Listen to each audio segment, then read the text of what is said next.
we certainly hope to help kids in developing countries get the chance to go to school, and we do everything we can to help them. But once they get there, are the conditions safe for them? Philanthropist Christina Hughes is here to talk about the work that she's doing to do just that, bring sanitation safety into the classroom so that these kids don't have to worry about disease or worse while they are learning, right? Exactly. So this all started with a trip to Uganda. Why did you go to Uganda? I have family in Uganda. I actually went excited on this vacation to visit Africa and decided to take school supplies and pens, pencils, books, etc. to give to the kids. I thought it would be fun to recruit all my Facebook friends and, neighbors and all that stuff. And, it was exciting to go to Africa and give all these school supplies. But when I got there, that's when the reality hit me.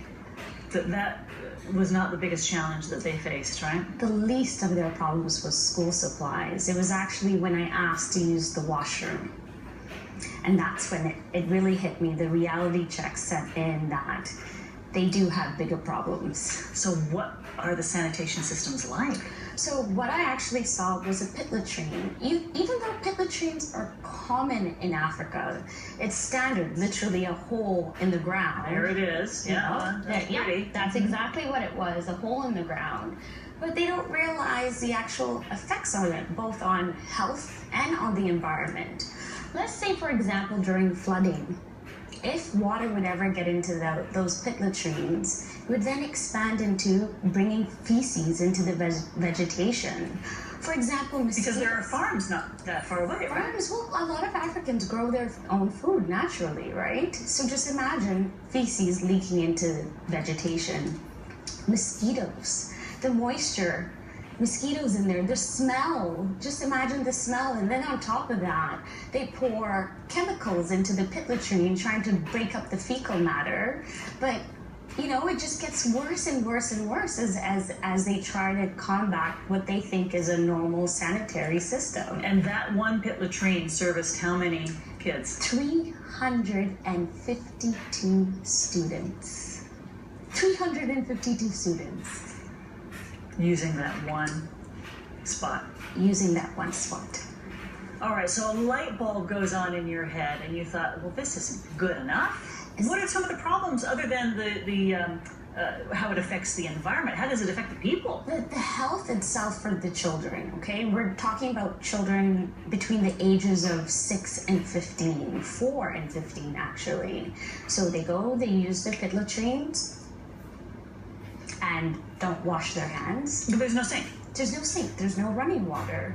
So just imagine playing with kids, you're holding hands, you're skipping together. And they don't have Charmin. I didn't see a roll of Charmin in there. No, there's no Charmin. So just imagine you're playing with children who potentially don't have clean hands. So what ends up happening is kids fall sick. So parents pay for their school fees to go to school, but if a kid misses a month of school because they're extremely ill, they would have to pay school fees all over again. Mm-hmm. So what generally happens is the parents don't end up paying for school fees all over again. They just don't go back. They just don't go back. Oh. So clean sanitation not only saves lives, but it keeps the kids in school to actually graduate, to be contributors to their own economy. Bless you, you have managed to get a fair bit done already. Yes. What work have you been able to accomplish so far? So the major investment was investing in a septic tank. So the septic tank is usually an 8 feet by 10 feet, either PVC or cement concrete tank where the feces can go into. I've also managed to connect piping over to the city water line, which is pretty good.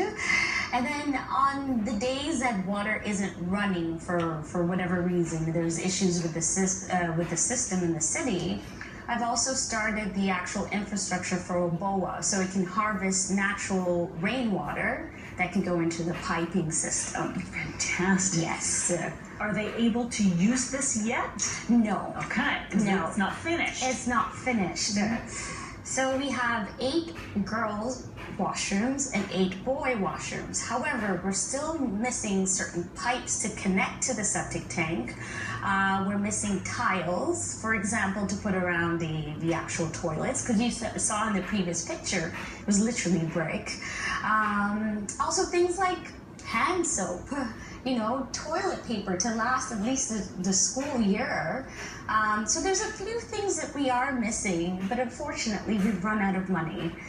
Well, we want to make that change happen today. Yes. So the after picture isn't available yet because it's not finished. Not we have an finished. Example of what you hope this will look like in the end. Now imagine, remember that pit latrine you saw in the beginning? Let's see the projected after. No, look. Yes. That is what I'm aiming for. And that's the boys, or is that That's available? the boys. Okay. That's the boys. So that's the plan that we've taken, and we're trying to replicate that plan. Look at the difference. Look at the difference. And these are all products that can be found in Uganda. So it's not a matter of before and then the after. Yeah, exactly. We just breathe easily. Exactly. And look how clean it is. And look at the kids. Those are the kids, you know, all playing around, having fun. But not realizing the impact on them. And they're so young. We take what we have for granted. The kids in the schools today, when they're done, they wash their hands, they go back to their classroom. These kids aren't able, they're having lunch. They eat with their hands in many African countries. Yeah, and let's say, for example, they do have basins to wash their hands in it, but they're reusing that water for how many children? You've come this far. How long have you been working on this? It's going on a year. Okay, you've come so far. You're so close. Let's close. finish this. How can we do it? I need your support. So financially, of course, I have a GoFundMe page, www.gofundme.com/ProjectLoo. But if you're not in a position to financially contribute, not everybody has to, but you can share through social media. I have Facebook, I have Instagram, and just getting that word out there is priceless. And so far, we've managed to recruit so many people through Facebook, so many people through Instagram, and it's just been so great because people have been so supportive. Well, I hope that this is just the start of a whole cascade of change, because I'm sure this isn't the only school in this situation, right? Exactly. This is not the only school, but with the support of the local community, we can make a change in Africa. And it has to start somewhere. And I'm here to help you start. So let's do it together. Let's do it. Yes. Go on to gofundme.com/ProjectLoo. Exactly. Give what you can, but at the very least, share it on your social media pages, right? That's the very least. It's priceless. I can't believe you've done all this all by yourself. Yes. Well done. Thank you. Oh man, the faces on those kids makes it all worthwhile, right? Definitely. All Knowing of they it. can go to school and it's safe for them to do so. Please help when you can. GoFundMe.com/ProjectLoo. And we're going to head back to the kitchen.